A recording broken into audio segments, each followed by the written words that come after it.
我和我妈一起参加低价游，路上导游拿起麦克风，翡翠镯子一件80万，人手2件，买不够给你扔山沟里。夜市低消2万，买不够晚上睡大街吃土。车上游客闻言都不敢吭声，就我戴着降噪耳机睡出了猪叫声。导游气急败坏，准备给我点教训，你小心点，我针对起人来会让他终身难忘。他不知道我开着摄像头正给他全网直播。出行第一课，整顿无聊旅行团。欢迎大家参加399元3天2夜山寨深度游。各位叔叔阿姨，既然敢报这个团，那就做好遭罪的准备。接下来，此时我的呼噜声跌宕起伏，这是谁的家属？我妈慌了下神，举手指自己，这是我闺女。导游邹眉，一把扯开我盖在脸上的帽子，我说阿姨，咱们这399家庭套餐确实可以1带1，别人都带的老伴，你怎么带年轻人？我刚被晨光呲了眼，又被导游吵醒，瞬间火气上头，年轻人怎么了？不如老头老太太们，好骗是吧？我掏出旅游套餐宣传单，一把堆在导游脸上，仔细看，哪规定岁数了？导游自知理亏，赶紧转移话题，你刚才是不是戴着耳机睡觉了？是，怎么了？你们还有规定，不让在车上睡觉。这家旅行社约定早晨5点半去车站集合，我跟我妈就得4点多起床，其他岁数大的老人们还能承受，但对我来说跟谋杀无异。我是个日夜颠倒的游戏主播，因为操作菜导致掉粉10几万，公司叫我暂停直播，先避避风头，于是我就成了全天在家睡觉的无业游民。我妈看不过去，非拉着我去跟团旅游，还眉飞色舞的说自己捡的大便宜。彤彤，你再不出门就发霉了，你看399 3天2夜家庭纯玩游还能1带1。就这样，我被他赚上了这辆车，玩倒是次要的。我主要想看看399元双人3天怎么不传安游，顺便我还开了个小号，准备全程直播这场旅行。看着导游怒气冲冲的样子，直播间里评论火热。这个团我报过，后来文旅出手，已经教育过那车游客了，主播开局就拉仇恨值，很勇吗？坐等主播挨揍，哈哈，你戴着耳机，我前面讲的能听到吗？我打个哈欠，我只听见狗叫，你说话了。导游阴着脸凑到我耳边说，你小心点，我针对起人来会让他终身难忘。他继续拿起麦克风，咱们马上就进山了，车是我们旅行社的，司机也是我的人，山寨里的人我全认识，各位好好听话，进店消费完，我保准带着你们好好玩，满意的回家。我听这话怎么一股子威胁的味儿，刚想再对他2句，就被我妈拉住了。彤彤，穷家富路，咱们的团费本来就便宜，消费就消费吧，一次性买平安。导游又回到车头处，继续叨叨。俗话说，老板不会要没价值的员工，你们不给我带来价值，我就不能带给老板价值，到时候老板不要我，谁带你们玩？谁给你们带来这种399的福利？直播评论区一时怨声载道，我是不是串台了？这是我们公司早会，建议主播查一查，这车不会要缅甸开吧？救命吧！旅客游怎么还被洗脑上了？我听了又打一连串哈欠，不仅困还饿了，身边的叔叔阿姨也是一样，都饿得无精打采。旅行社最初说给大家配早餐，让人们路上吃，所以人们都没在家吃。结果5点半上车，到现在高速上开了3个多小时，导游还不发饭。其实我包里装了不少自热速食，只是这一路上还不知道会遇到什么事，不到万不得已，我还不想这么快露底。终于坐我旁边的一个胡子叔扛不住，嚷了起来，说好的饭呢？想饿死我们，急什么？导游从带锁的箱子里拿出一筐桃子，举到人们面前，这是咱们山寨自己种的水蜜桃，不浇肥，没农药，不保甜，不保熟，数量有限，都支持下山村经济，50元一个，每人至少买3个。我刚摘下耳机，后半句没听清，就随口问了一句，多少？5元1斤，不贵呀，妈，来5斤。导游一见是我问的，直接发位白眼，戴耳机的就是聋，我说是80元一个，每人至少买3个。我没听急了，你刚还说51个，导游回答，对呀，别人50，你们家81个。直播评论区多少？一个桃多少？我有种拳头伸不进屏幕的无力感。这他们抢劫呢，我就想问一句，我能替主播先把警报吗？我算是明白了，他先前说的针对算怎么回事了。这种小人就是这样，拿着鸡毛当令箭，就喜欢在自己有限的权利里，最大限度的为难人。我倒要看看，就他手里那些顶多比核桃大一点的酸桃，50块钱谁会买？果不其然，这个价格让所有人犹豫了。车上坐着的都是省吃俭用一辈子的老人，谁舍得花50买个桃？但是有个大爷的老伴支撑不住，饿得胃疼，他咬咬牙跟导游说要买桃，导游脸上笑出了花，忙提就哐过去。这位大叔60元一个桃，至少买5个。什么？怎么还涨价呀？你们不买，我就一直涨价。各位也看到了，这一路上都是山路，可没别的吃饭的地方。大叔看自家老伴捂着肚子冒冷汗，只能掏出300块钱给导游，换回5颗小桃。我叹了口气，开始警惕即将出现的羊群效应。导游坐好钱，继续叫卖，你们也别跟我犟，车上的人都得买，有一个人不买，司机就停车。现在可是7月份，要因为个别人停车，关了空调，大家都难受。70元一个桃，每人至少买7个，还有矿泉水，50块钱一瓶，每人至少买1瓶。司机也跟导游打配合，把空调关了，车速降下来，准备停车。我的火气已经冲上头顶了，不过我妈阻拦，我直接冲上去一个8长山向导游，他妈的，法治社会荣得了你强卖。导游没想到会被我打，赶紧回头叫司机停车。我旁边的胡子叔眼疾手快，起身抢导游手里的篮子，我也连忙配合，和胡子叔合力扯下导游一筐桃。胡子叔怒道，你他们坐地起价，老子0元够，你能拿我怎么着？导游后退几步大喊，你们这是抢劫，抢你又怎么着，都是第一次做人，你要是讲法就别坑人，要是不讲法，爷们我也是刚出来1年。胡子叔站起来，我才发现他足有1.9米高，身强体壮，虽上岁数，单眼宽鬓，看起来威慑力十足。导游毕竟是个女人，一时被唬住，不敢上前。我都喝得眼冒金星了，手里也不含糊，拿起一个桃酒啃，真酸，但2口桃肉下肚，身上总算不发冷了，也开始帮腔，你能抢钱，凭什么我们不能抢桃？导游晃晃手里的手机，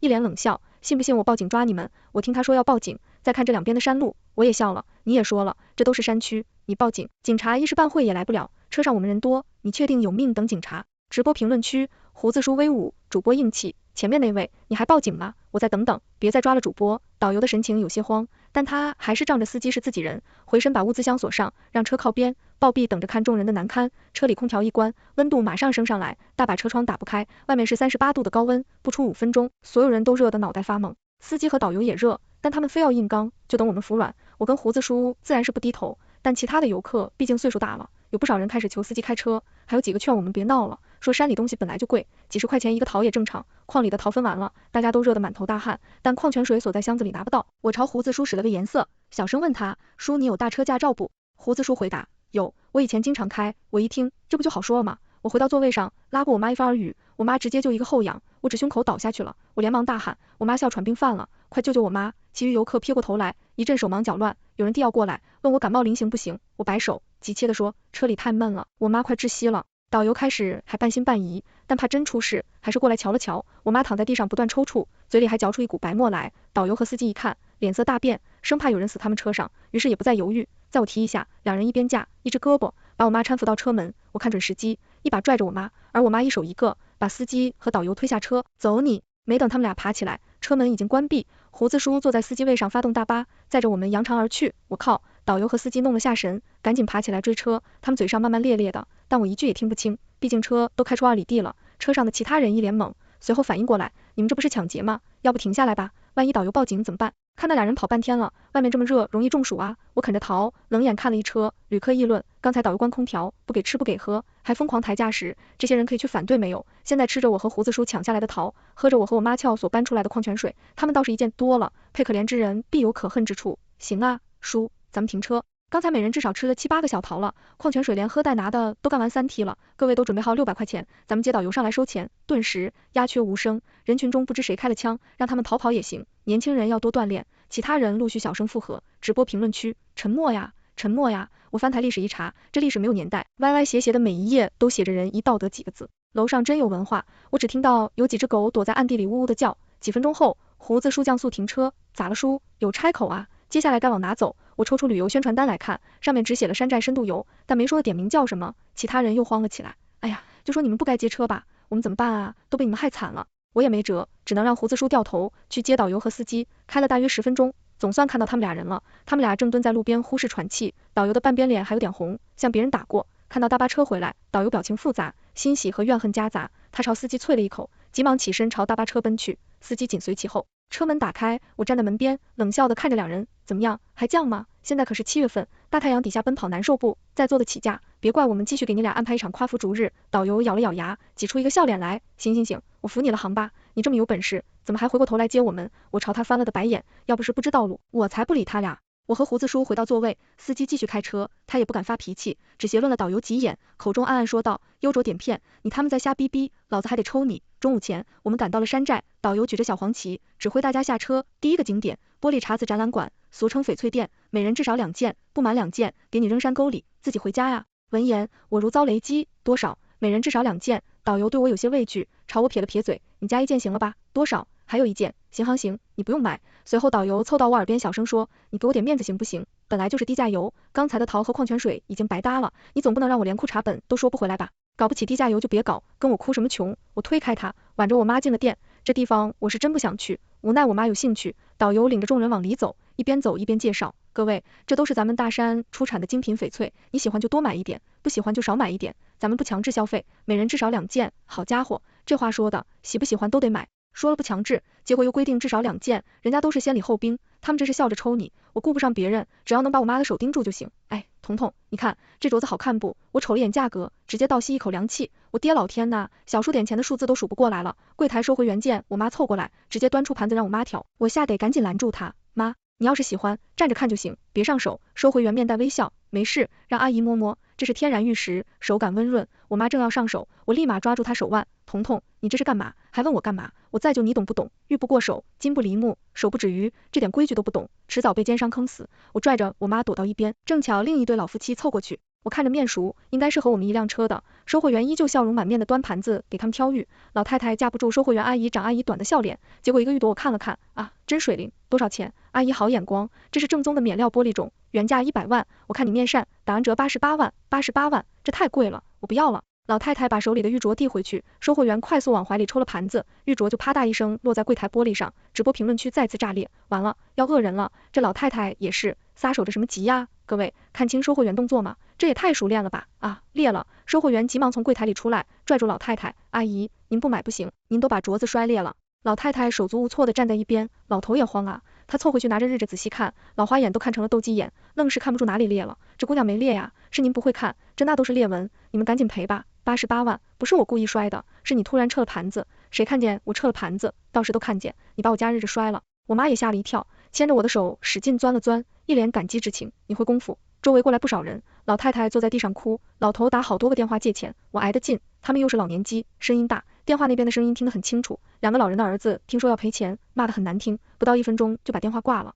我盯着这个老夫妻心里有点酸，虽然他们俩跟我没任何关系，但我实在看不下去了。我瞅了一眼柜台旁边免费鉴定的牌子，从包里掏出一个小盒，放到柜台上，老家，您帮我鉴定一下，这是我在云南买的玉镯，买的时候50万的。收货员见状，手指着旁边的老夫妻，有点为难，这位顾客，我这还有事要处理，您能不能稍等？我就等他这句话，于是马上答应，可以呀，正好我跟我妈要去趟厕所，玉镯先放你这，你忙完了再鉴定。可是，我拉着我妈就往人群外走，彤彤，你是不是有什么计划？妈，您就等着开戏吧。5分钟后，人群还没散，情况反而越演越烈，导游也掺和进来。我说叔叔阿姨，把人家玉镯摔了就赔，是这个礼拜。我不是故意的呀，他突然抽盘子，人家都说了没抽盘子，咱们查监控，监控坏了，你就认赔吧。我的天啊，88万，我们全家都没这钱啊！要不这样，我跟老板都熟，我让他给我个面子，再打个折。导游转头给店老板打电话，装模作样的交代了几句，又转头回来说，老板给我面子，40万不能再低了。老夫妻摸了把泪，对着导游千万谢。我冷哼一声，挤进人群，问收货员鉴定完玉镯了没有？收货员一听，赶忙去柜台上拿盒子，我还没顾上，现在就鉴定。可他一打开盒子就傻了眼，里面哪有什么玉镯，完全就是个儿童款的塑料镯子，这货也太假了吧？什么假货？这可是我在云南买的正宗翡翠，50多万啊！不可能，这5块钱都不值，你胡说！我看看，我接过盒子，大金是色，这不是我的玉镯，你什么时候掉的包？收货员怔了一下，随后恍然大悟，你吻我是吧？我吻你，我50万的玉镯放你这，直接成了塑料镯子，谁讹谁？人群的目光从老夫妻身上转移到我们这里，导游也慌了神，跑过来调解。怎么又是你？摔坏店里哪个镯子了？赶紧赔就行了。看好了，要赔钱的是他，我指的只收货员，他涨红了一张脸，百口莫辩，我没有掉包，我不信，不信就查监控。又原来你们监控没坏呀？此话一出，收货员和导游都不说话了。有监控就行，那咱们查查你掉没掉包，顺便看看刚才你抽没抽盘子。监控坏了。坏了好啊，老太太赔给你40万，你赔给我50万，赶紧赔。我似笑非笑的看着收货员和导游，收货员几乎要哭出来，导游也是一副车实的表情，要实在不行，咱们报警处理也行。我拿起手机开始按号，一见我要报警，导游赶忙凑过来，不至于，都是小事，误会吗？我那可是50万的镯子，当初发票还在我这呢，要不咱们都退一步，我知道你是为那对夫妻出头，有意思，看来是要跟我做交易了，怎么都退反，你把你的镯子拿走，柜台也不让他们俩赔了，怎么样？我想了想，毕竟在人家地盘，我也暴闹得太狠，见好就收才是明智之举，当即同意导游的提议。收回原送的口气，狠狠挖了我一眼，直播画面上直接爆出了几辆豪车和666，主播可以呀，反客为主这一招向当秀，我为主播打 call，主播是神，关注了，继续努力。那对老夫妻也想明白了怎么回事，忙来跟我道谢，闺女，谢谢你啊，你救了我全家的命了，小事。我笑着收起道具手足盒，来之前我可是查过不少工业的，他们这几招我都提前做了防备，我妈也心有余悸，庆幸自己听我的没往前凑，这之后几乎都贴着我走，生怕再出什么闪失，不过越怕什么反而越来什么。导游说所有人的身份证了，说是晚上安排住宿用，我妈本来想交，但看我迟迟未动，又把身份证塞回包里。导游一脸不善，朝我伸手，你不会又要搞特殊吧？咱们套餐里包住宿，亏不了你，我要是不交呢，那就自己花钱找旅店，不过丑话说到前面，这里是山区，宾馆就这一家，嘿嘿，我跟你开玩笑的，我只是暂时找不到了，等我找找再给你。他一副得意的模样看着我，甩着手走了。我妈问我怎么回事，我没说话，因为我觉得背后有目光正盯着我，我拉着我妈向人群远处挪了挪，刚要告诉她，就感觉有什么人追了出来。本以为导游不死心，没想到一回头是胡子叔和他妻子。丫头，你叫彤彤对吧？是。怎么了叔？下午在翡翠店的事我也见着了，你挺仗义也聪明，所以我就在想你不交身份证，是不是看出什么问题？我挠头不敢说肯定，但也猜得8、9不离10。各位，不知道是不是神经敏感，我总觉得那个司机不太对。这条旅程虽然是导游带队，司机只是跟着开车，但从白天的观察，司机的地位明显比导游高。翡翠店的事出了之后，我在一个拐角处看见导游的脸上又泛了红痕，而他对面是正在训话的司机。他说，老子这趟跟你出来做的全是亏本买卖，现在连翡翠店的钱也亏了，你让我怎么跟大哥交代？导游说真不能怨我，那叫流通的女游客一直在坏我时，还不是因为你蠢。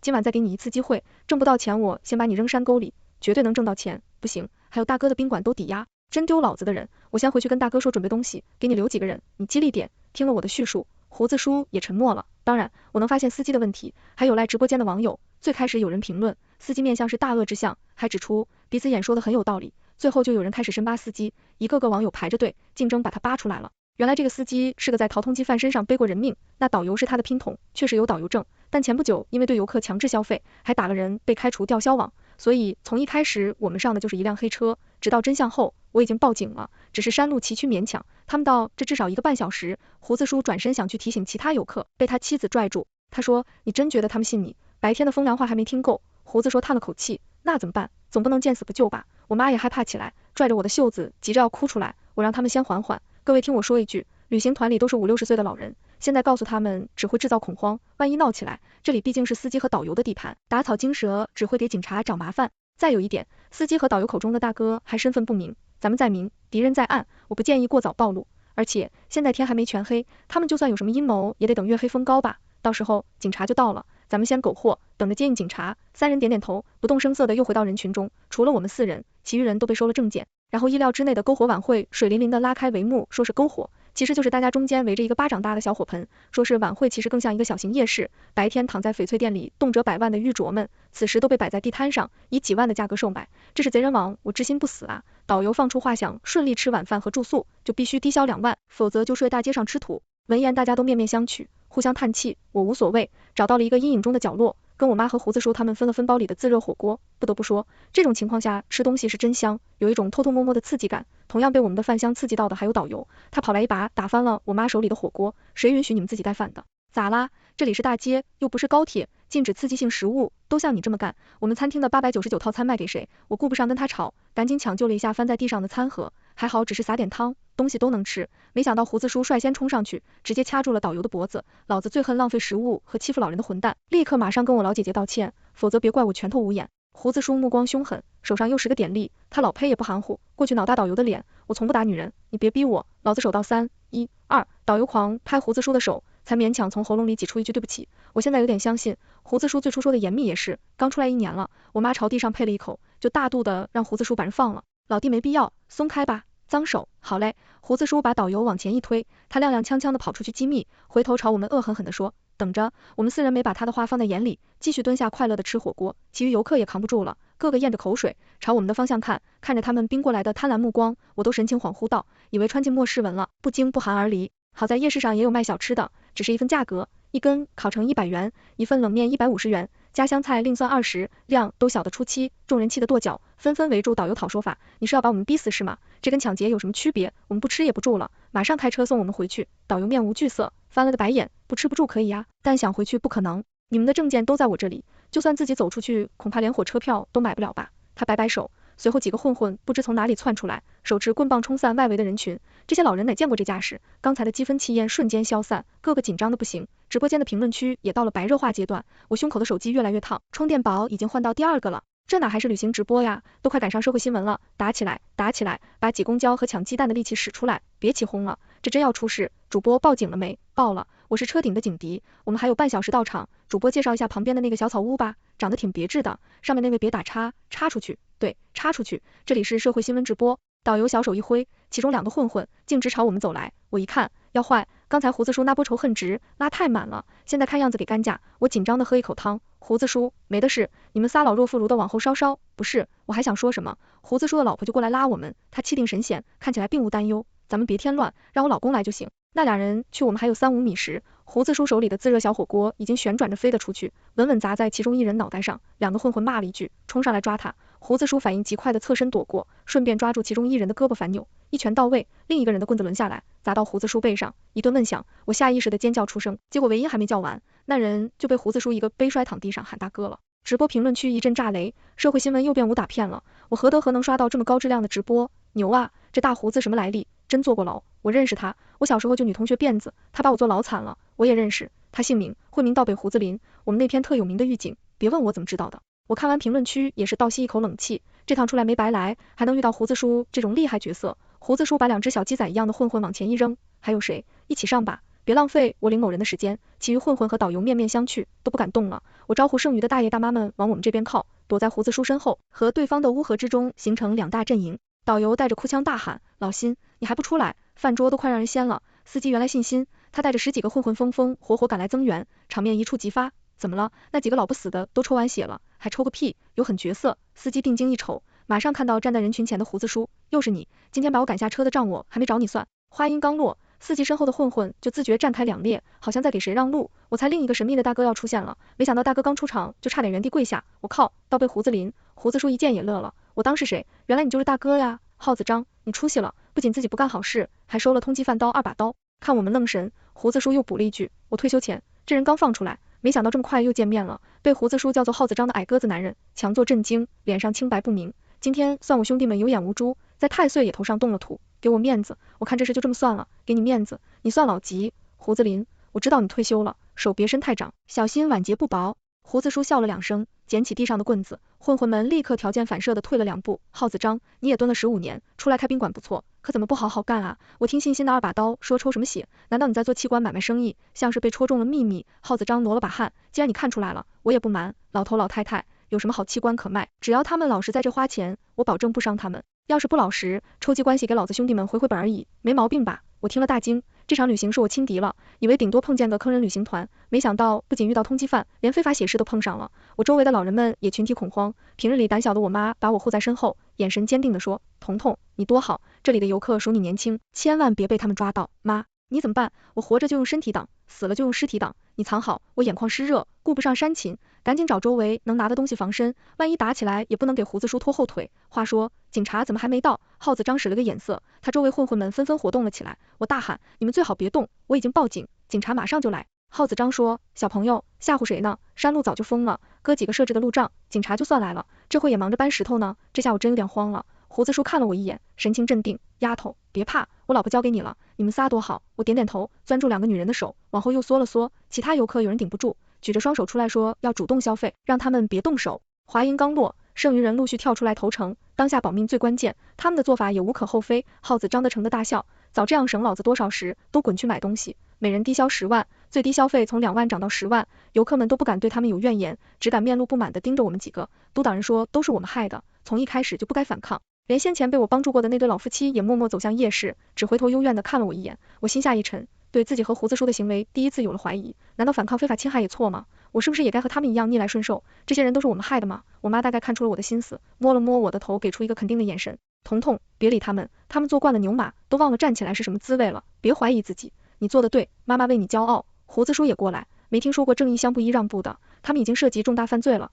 你报警报的对，难不成看着他们一堆人围上来，咱们等着挨揍？我听了他们的话，心里热腾了起来。没错，鲁迅先生也说过，今日若我冷眼旁观，他日会领几声，则无人为我摇旗喊。只是如今真要会领几声了，警察没法开车进来，还能指望什么？指望他们飞过来？说时迟那时快，我头上突然传来螺旋桨的呼啸之声，由远及近，不到5分钟，一架直升飞机降落在离我们不远的空地上，吸引了所有人的目光。几个手持枪械的特警朝我们挺近，后面喇叭的声音喊道，张浩、辛奇和其他多名在逃通缉犯放下武器，马上投降。耗子张和司机还想逃，周围又围上2架直升飞机，从上面掉下来10几个特警把他们围住。梦中捉边，导游想混在游客里，但很快就被大爷大妈们发现，一人推2下给拱了出来。他哭得梨花带雨，戴着手铐还不忘怨恨地瞪我2眼。抓捕行动结束后，我们才知道不只是司机，耗子张还收了不少通缉犯，躲在这个世外之地司机楼前。当时警方接到我的报警，听到我报出司机的名字，当即觉得这事不简单，赶紧派出警力朝山上赶，结果被大师阻拦，当机立断请了外援，才有了现在这一幕。我们4个和其他游客都被直升飞机分批次运出大山，我也把直播的视频整理好，当做证据交给警方。他们说要给我发个好市民奖章，整个我还挺不好意思。这事暂时告一段落。我回家第2天就接到公司通知，让我转行当旅游主播，说我的直播大火，同时段最大观开量商业了。评论区还有不少网友挨着我，让我和胡子叔组队开播。我正犹豫时接到了一个电话，胡子叔打来的，丫头，我们街一长找到我让我返聘，说没了我，他镇不住，哈哈，那感情好啊，倒被胡子林威名再起。不过我又有了别的想法。啥？你说咱俩要不要一块搞个自媒体号，更大程度的为改造不良社会风气出分力？我们可以一笑，正合我意，全都完结。